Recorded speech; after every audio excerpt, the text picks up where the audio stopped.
Hey,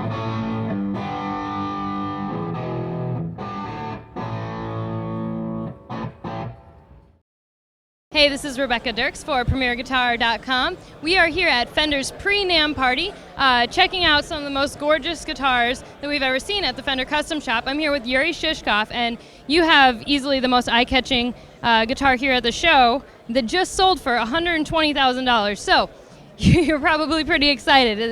What's this guitar called? Well, this is Diamond Legend Cabranita, and it's got diamonds on it.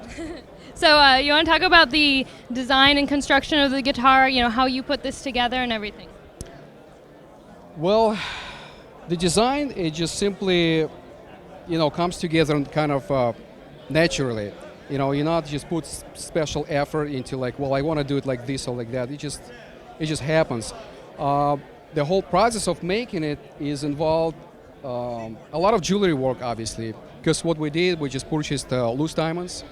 And everything else, what you see here, the settings, all the silver work, everything was done, by hand. You can't get it, done outside, and that's where all the magic happens.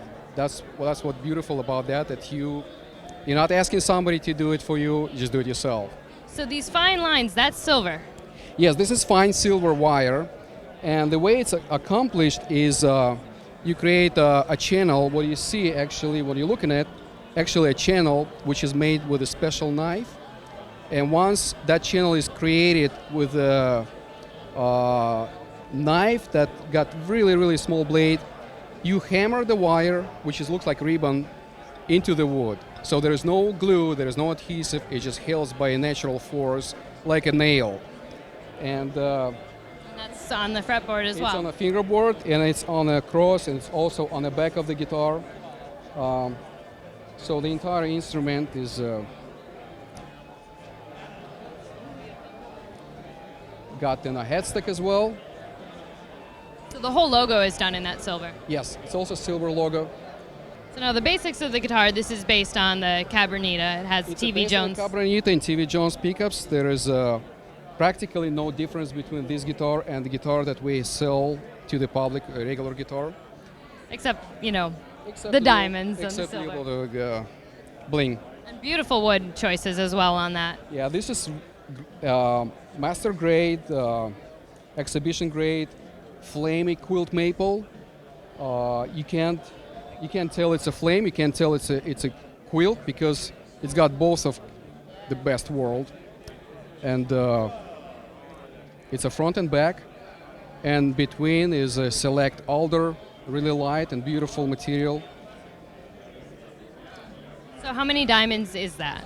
377 exact. And what's the carats on that? 8.5 carats, and it's a flawless diamonds. And now these are these diamond position markers? Yeah. The side markers also diamonds.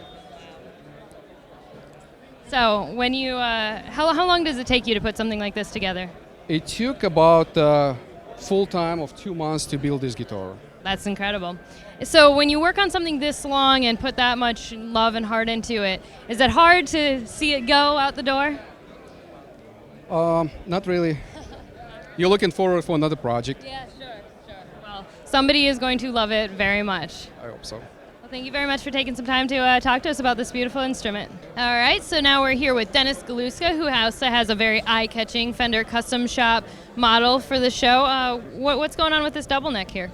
Well, it was I did something similar for this years ago for an artist, but he didn't do it the way I would have done it, so I kind of wanted to do it the way I wanted to do it. Basically, it's a 8-string mandolin and an Esquire. The reason I did an Esquire instead of a Tele, if I can get real technical on you guys, is I wanted to keep everything on one circuit. I didn't want to have another switch and have to tie stuff together. That way, it's just a good old 3-way volume tone, and it stays put where it belongs. So. And what's on the mandolin side? As far as pickup? Oh, it's a Seymour Duncan. They're about the only guys I can find that'll make a mandolin pickup anymore. It sounds pretty good. I wanted to use something different, but I was just kind of running out of room. So it's tiny and it'll fit in there nicely.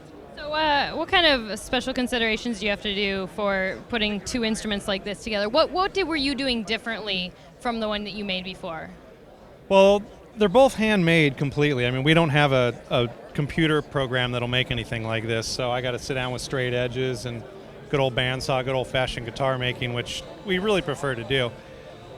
But before, he had the pickguard came in a really weird shape, and the bridge sat on top of the pickguard, which I always hated. This kind of looks a little sexier and moves a little better, I think. So mostly aesthetic stuff. Mostly aesthetic stuff, yeah. And also, I took away the neck pickup. He had a full telly, yeah, which I didn't love. Well, that is very cool, and so absolutely one of a kind here, right? I think I'm good. Do you want to play it? Chance, me? So is this one sold? I believe so. I saw something that said the Music Zoo. So if this is your dream one of a kind, that's the only place you can get it, right? That's true. Cool. Well, thank you for telling us about your creation for the show. Well, thank you. So now we are here with Dale Wilson, another one of the Fender Custom Shop's master builders. And what did you bring to the show this time around? This year I brought a roasted Telecaster, and all the wood on this has gone through a process to where they put it in an oven, suck all the oxygen out, and then heat it up, and it turns into this what I consider to be just a beautiful roasted piece of wood. This is the natural color of the wood after it's roasted. So this is like a butternut back, and it's been roasted, and a flame maple top, 5A, and it's roasted also. Everything on it is. And neck and fretboard is roasted maple? Everything, yeah. So it's kind of a nice, if you feel it, it's kind of a nice light guitar, and very strong, and it sounds great. What do you find the roasting does to the tone? It strengthens the wood, and it makes it just a lot more stable, actually. And I think it looks beautiful, too, actually.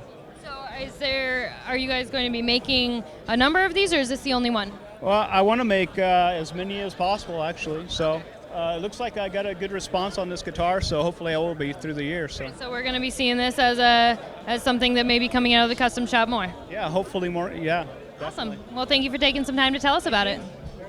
So now we're here talking to Jason Smith, another one of Fender's few master builders. And you have a very unique guitar at the show that has been very popular. You want to tell us what's going on with this Strat? Okay, it's a 56 Strat, but if you look at the finish, it's a bowling ball swirl finish. And it was color options Fender offered in the mid-'80s. But the colors they used were brighter, more reds and yellows and blues, and it was to emulate that swirl look on a bowling ball. So my goal with this was to get that same vibe, but use more of like an earthier tone on the coloring. Yeah, from afar it almost looks like just a really crazy piece of wood. I've actually been asked that all night long of what kind of wood it is. It's just ash. Just regular ash, and it's all done in the paint. So is that like a stainless steel pick guard? It's an aluminum guard, anodized gold. You got to have a set of hand-wound fat 50s pickups, 5-way switch, volume, tone, and tone. The neck is actually a baked maple neck, and if you catch it in the right light, it has a lot of figure in it. A lot of flame. You look at the back. The back is crazy. Yeah, it's a beautiful piece of wood, and it was just a fluke piece that was sitting on a pallet, and I just happened to walk by in the factory and saw it and thought it looked. Oh yeah, exactly. Cool. Well, this is the only one of these that exist right now, but we might be seeing a few more of them. If we take orders on it, yeah. Well, thank you very much for telling us about this unique instrument. Sure thing. This is Rebecca Dirks for PremierGuitar.com, hanging out at Fender at Winter NAMM 2013. If you want to check out more of our NAMM videos, you can subscribe on YouTube or go to PremierGuitar.com.